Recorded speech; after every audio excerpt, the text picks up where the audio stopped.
નમસ્કાર વિદ્યાર્થી મિત્રો, કેલલ પ્રાઇમરી સ્કૂલમાં આપનું સ્વાગત છે।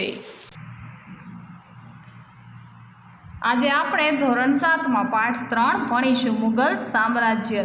તમે તાજમહેલ જોયો છે, દિલ્હીનો લાલ કિલ્લો, ફતેહપુર સિકરીનો બુલંદ દરવાજો, આ બધા સ્થાપત્યો મુગલ શાસકોએ બંધાવ્યા હતા। મુગલ શાસનની સ્થાપના સલ્તનત યુગનું શાસન હતું। ઉપરાંત કેટલાક રાજપૂતો પણ રાજ કરતા હતા। તો ચાલો વિદ્યાર્થી મિત્રો, આજે આપણે મુગલ સલ્તનત વિશે જાણીશું। મુગલ સલ્તનતની સ્થાપના, તો કે ભારતમાં મુગલ સામ્રાજ્યની સ્થાપના ઈસવીસન 1526માં બાબરે કરી હતી। તેનું મૂળ નામ ઝહરુદ્દીન મુહમ્મદ બાબર હતું। બાબર અને ઇબ્રાહિમ લોદી વચ્ચે પાણીપતનું યુદ્ધ થયું હતું 20મી એપ્રિલ 1526માં, જેને પાણીપતના પ્રથમ યુદ્ધ તરીકે ઓળખવામાં આવે છે। બાબરે આ યુદ્ધમાં તોપનો ઉપયોગ કરી ઇબ્રાહિમ લોદીને હરાવ્યો હતો અને ભારતમાં મુગલ સામ્રાજ્યની સ્થાપના કરી હતી। હવે આપણે મુગલના શાસકો વિશે જાણીશું। તો કે મુગલ શાસકોમાં બાબર, હુમાયુ, અકબર, જહાંગીર, શાહજહાં અને ઔરંગઝેબનો સમાવેશ થાય છે। તો આ બધા રાજાઓ વિશે આપણે ટૂંકમાં સમજીશું। બાબર, તો કે બાબર કુશાળ અને કુશાગ્ર બુદ્ધિવાળો અને શક્તિશાળી યોદ્ધા હતો। તે ફારસી અને અરબી ભાષાનો જાણકાર હતો, પ્રકૃતિ પ્રેમી અને તે લેખક પણ હતો। તેણે તેની આત્મકથા તુઝુક એ બાબરી એટલે કે બાબરનામા લખી હતી, જે વિશ્વ સાહિત્યની પ્રસિદ્ધ કૃતિ છે। હવે આપણે હુમાયુ વિશે જોઈશું। તો કે હુમાયુ ઈસવીસન 1530માં દિલ્હીની ગાદી ઉપર બેઠો અને હુમાયુનો અર્થ નસીબદાર થાય છે, પરંતુ તેને જીવનમાં અનેક મુશ્કેલીઓનો સામનો કરવો પડ્યો હતો। તેણે ગુજરાતના સુલતાન બહાદુર શાહ અને બિહારના શક્તિશાળી શાસક શેરશાહ સાથે યુદ્ધો થયા હતા। 1540માં કનૌજમાં યુદ્ધમાં શેરશાહે હુમાયુને હરાવીને તેને ભારતની બહાર કાઢ્યો અને હુમાયુ બાદશાહમાંથી બેરોજગાર થઈ ગયો હતો અને તે ઈરાન ચાલ્યો ગયો, પરંતુ થોડા વર્ષો બાદ ફરીથી ભારત પર તેને ચડાઈ કરી અને ઈરાનના શહેનશાહની મદદથી તેને કાબુલ અને કંદહાર પરિવાર જીતી લીધા, તેમજ ભારત પર પુનઃ પોતાની સત્તાની સ્થાપના કરી હતી। હુમાયુએ તેના પિતાની જેમ જ વાંચન લેખનનો શોખીન હતો। તેણે દિલ્હી પાસે દીનેપનાહનું નગર વસાવ્યું હતું। સાંજના પ્રાર્થનાનો સમય થતાં વાંચનાલયમાંથી ઝડપથી પગથિયાં ઉતરતા પડી જવાથી તેનું અવસાન થયું હતું। શેરશાહ સૂરી, તો કે શેરશાહ અફઘાન વંશનો મુસ્લિમ હતો। તેનું મૂળ નામ ફરીદ ખાં હતું। હુમાયુને હરાવી ભારત પર પોતાની સત્તા સ્થાપી હતી। તે સુધારક અને ન્યાયપ્રિય શાસક હતો। ડાકુ લૂંટારો અને અંકુશમાં લઈ તેને રાજ્યમાં શાંતિની સ્થાપના કરી હતી। નવી ટપાલ વ્યવસ્થા ઊભી કરી હતી। તેને વેપારીઓ અને યાત્રાળુઓ માટે ધર્મશાળાઓ બંધાવી હતી। રૂપિયાનું ચલણ શરૂ કરાવ્યું હતું। વિશાળ સેના નિર્મિત કરી તેને એક મહાન રાજમાર્ગ એટલે કે ગ્રાન્ડ રોડનું નિર્માણ કરાવ્યું હતું, જે બંગાળ અને ઉત્તર ભારત સુધી વિસ્તરેલો હતો। શેરશાહ 1545માં તોપનું નિરીક્ષણ કરતા હતા ત્યારે અકસ્માત થવાથી મૃત્યુ પામ્યા અને તેમના મૃત્યુ પછી તેમના જેવો કોઈ શક્તિશાળી શાસક ગાદી ઉપર આવ્યો નહીં અને પરિણામે 1555માં હુમાયુએ દિલ્હી અને આગ્રા ઉપર આક્રમણ કરી અફઘાનોને હરાવી પુનઃ મુગલ સામ્રાજ્યની સ્થાપના કરી। હવે વિદ્યાર્થી મિત્રો, આપણે અકબર વિશે માહિતી મેળવીશું। તો કે અકબર રાજા તરીકે ભારતના ઇતિહાસમાં ગણનાપાત્ર સ્થાન ધરાવે છે। તેનો જન્મ 1542માં અમરકોટના હિન્દુ રાજપૂત રાજાના ઘેર થયો હતો। હુમાયુના અવસાન બાદ માત્ર 14 વર્ષની વયે તે દિલ્હીનો બાદશાહ બન્યો હતો અને હુમાયુના અવસાન બાદ અકબર અને હેમુ વચ્ચે 1556માં પાણીપતનું બીજું યુદ્ધ થયું હતું, જેમાં અકબરનો વિજય થયો હતો। અકબરે પંજાબથી બંગાળ અને દિલ્હીથી ગુજરાત સુધીના મોટા ભાગ પર પોતાનું રાજ્ય સ્થાપિત કર્યું હતું। અકબર અને મેવાડના રાણા પ્રતાપ વચ્ચે બહુ જાણીતા હલ્દીઘાટનું યુદ્ધ થયું હતું। અકબરે કાબુલ, કાશ્મીર, બલુચિસ્તાનથી દક્ષિણમાં અહમદનગર સુધી પોતાની વિજય યાત્રા કરી અને વિશાળ સામ્રાજ્યનું સર્જન કર્યું હતું। પણ અકબરે ફતેહપુર સિકરીની પોતાની રાજધાની બનાવી અનેક ભવનોનું નિર્માણ કરાવ્યું હતું। અકબરે હિન્દુ પ્રત્યે ઉદાર નીતિ અપનાવી રાજપૂતો સાથે સામાજિક સંબંધોની શરૂઆત કરી હતી। તેણે રાજપૂતોની સેનાના ઉચ્ચ પદો પર નિમણૂક કરી હતી અને રાજપૂતોએ પણ પોતાની વીરતા અને સાહસથી અકબરને ભારત પર વિજય માટે ખૂબ જ મદદ કરી હતી। અકબર બિન સાંપ્રદાયિક રાજા હતો। અકબરે બધા ધર્મોને ઉત્તમ તત્વોને એકઠા કરીને દીને ઇલાહી નામનો એક સંપ્રદાયની સ્થાપના કરી હતી। તેણે રામાયણ, મહાભારત, અર્થવેદ, પંચતંત્ર અને બાઇબલ, કુરાન જેવા મહાન ગ્રંથોનો અનુવાદ તેને ફારસીમાં કરાવ્યો હતો। અકબર એક સમાજ સુધારક પણ હતો। તેણે બાળ લગ્ન અને સતી પ્રથાનો વિરોધ કર્યો હતો। તેણે યાત્રાવેરો નાબૂદ કર્યો હતો તથા બળજબરીપૂર્વક ધર્માંતરણ પર તેને પ્રતિબંધ મૂક્યો હતો। અકબરના સમયનું ભારત આર્થિક રીતે સમૃદ્ધ હતું, કે ભારત છે એ ખૂબ જ સમૃદ્ધિ ધરાવતું તેણે સામાજિક સહિષ્ણુતાના યુગનો પ્રારંભ કરાવ્યો હતો. ઈસવીસન 1605માં તેનું અવસાન થયું ને ત્યારે મોટાભાગનું ભારત મુગલ સામ્રાજ્યમાં સમાવેશ થઈ ગયું હતું. જહાંગીર તો કે અકબરે સ્થાપેલા મહાન સામ્રાજ્યને સાચવવાનો વારસો જહાંગીરને મળ્યો હતો. તેણે અકબરની નીતિઓને ચાલુ રાખી હિન્દુઓ સાથે સારા સંબંધોને સ્થાપિત કર્યા હતા. તેણે અસમ અને દક્ષિણ ભારતમાં ગોલકોંડા સુધી વિજય મેળવ્યા હતા અને તેની પત્ની નૂરજહાં ચતુર અને પ્રતિભાશાળી હતી. તેણે અનેક કલાઓને પ્રોત્સાહન આપ્યું હતું. જહાંગીરના સમયમાં ચિત્રકલાનો ખૂબ જ વિકાસ થયો હતો. તે પોતે પણ એક મહાન ચિત્રકાર હતો. 1627માં જહાંગીરનું અવસાન થતાં તેનો પુત્ર શાહજહાં છે એ ગાદી ઉપર આવ્યો હતો. હવે આપણે જહાંગીરનો પુત્ર શાહજહાં વિશે જાણીતું માહિતી મેળવીશું. તો કે શાહજહાંનું ગુલામનું નામ ખુરમ હતું. તેણે દક્ષિણ ભારતનો વિજય કર્યો હતો અને તે તેના પિતા જેટલો શક્તિશાળી અને કલા સ્થાપત્યનો ચાહક હતો. તેની પત્ની મુમતાઝ મહલના અવસાન પછી તેની યાદમાં વિશ્વ પ્રસિદ્ધ તાજમહેલનું નિર્માણ કરાવ્યું હતું. તાજમહેલ દુનિયાની અજાયબી ગણાય છે. ઔરંગઝેબ તો શાહજહાંની નાદુરસ્ત તબિયતોનો લાભ લઈ તેના પુત્ર વચ્ચે સામ્રાજ્ય પર આધિપત્ય જમાવવા ભયંકર આંતરવિગ્રહ શરૂ થયા, એટલે કે અંદરોઅંદર ઝઘડા શરૂ થયા. શાહજહાંના મોટા પુત્ર દારા શિકોહ અને ઔરંગઝેબ વચ્ચે મુખ્ય સંઘર્ષ થયો હતો. ઔરંગઝેબે પોતાના ત્રણેય ભાઈઓને એક પછી એક હરાવી તેમની હત્યા કરી અને જેલમાં ધકેલી દઈને, એટલે કે દારાની હત્યા કરી અને મુરાદને જેલની સજા કરી હતી અને ગાદી પચાવી પાડી હતી. અન્ય એક ભાઈને સુજાને હરાવીને તેનો દેશ નિકાલ કર્યો હતો. ઔરંગઝેબે લગભગ 50 વર્ષ સુધી રાજ કર્યું હતું અને તેના રાજ્યમાં ઉત્તરે કાશ્મીરથી લઈને દક્ષિણે ઝિંઝી અને પૂર્વમાં ચટ્ટાગાંવથી લઈને પશ્ચિમમાં હિન્દુકુશ પર્વતમાળાના વિસ્તારનો તેનો સમાવેશ થાય છે. ઔરંગઝેબ સુન્ની મુસ્લિમ હતો અને તેને અત્યંત સાદું જીવન જીવતો હતો. તેણે અકબરની ધાર્મિક નીતિનો ત્યાગ કરી ધાર્મિક અસહિષ્ણુતા દાખવી હતી.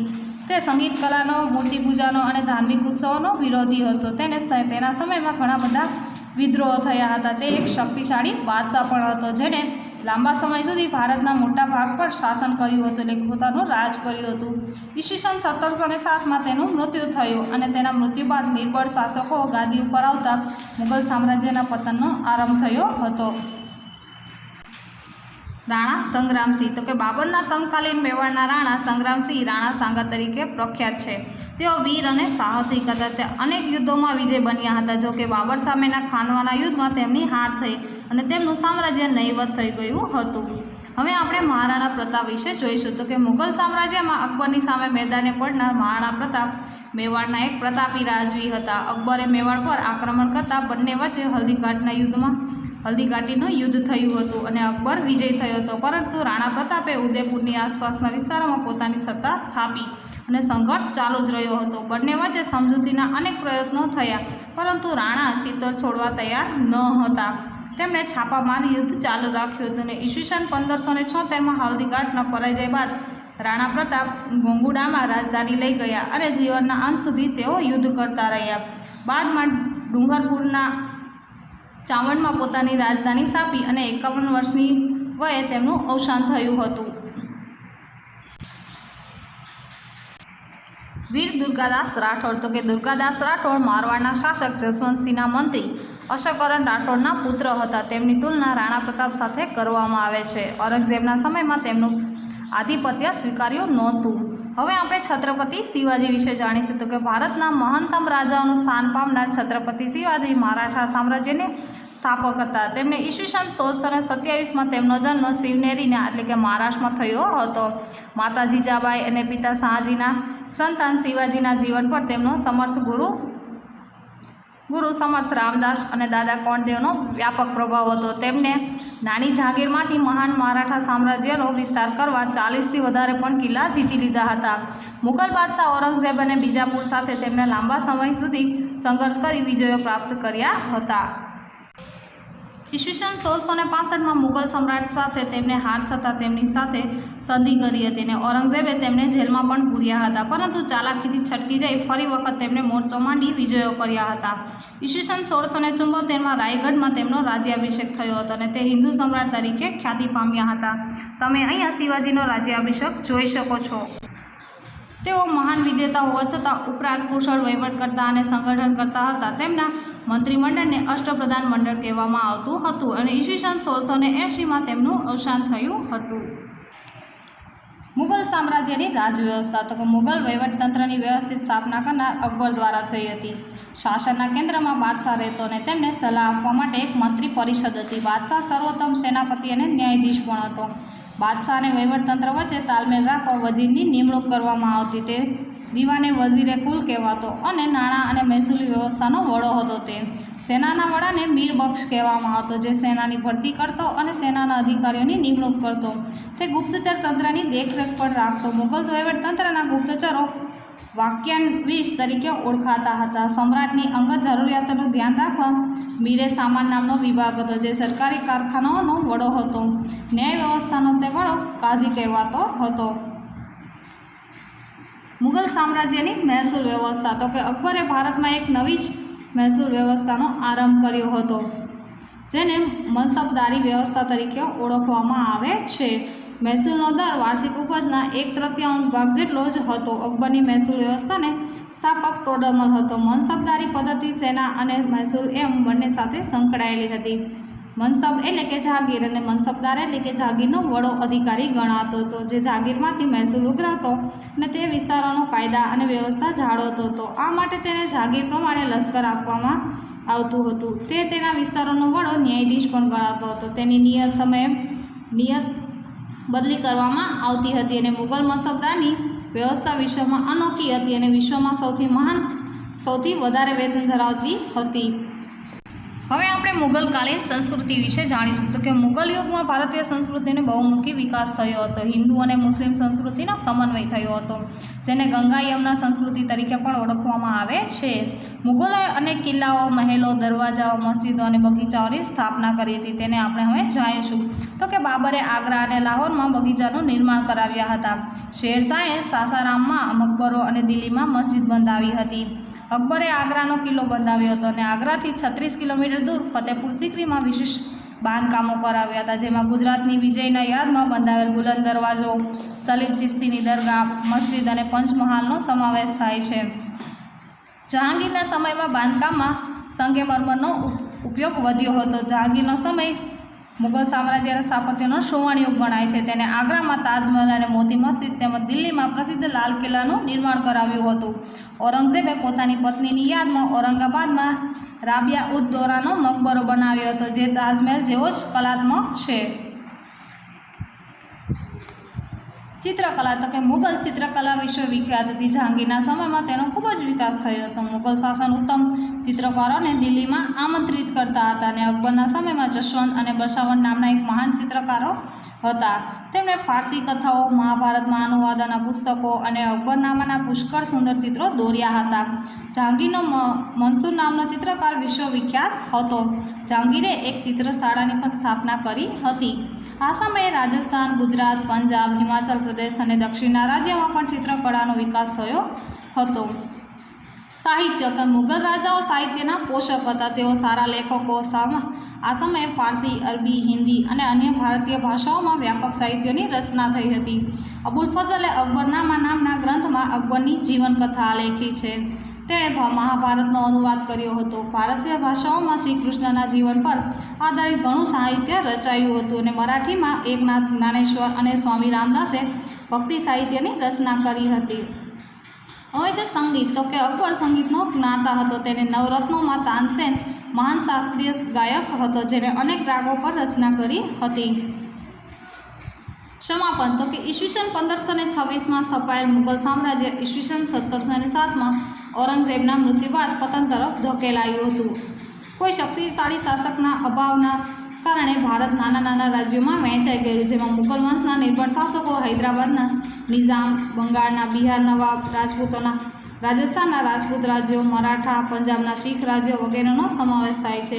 આ બધા રાજ્યો એકબીજા સાથે ઝઘડતા રહ્યા અને પરિણામે તેઓ નિર્બળ બનતા ગયા, એટલે કે કમજોર બનતા ગયા. અને આવા સંજોગોમાં યુરોપમાંથી વેપાર કરવા આવેલી કંપનીઓ ભારતના શાસન સ્થાપવાના સ્વપ્નો સેવ્યા લાગી અને તેમણે ભારતમાં યુરોપના વેપારીઓની કંપનીની સ્થાપના કરી હતી. વિદ્યાર્થી મિત્રો, આ પ્રકરણ અહીં સમાપ્ત થયું અને સ્વાધ્યાય આપણે આગળના વિડીયોમાં જોઈશું.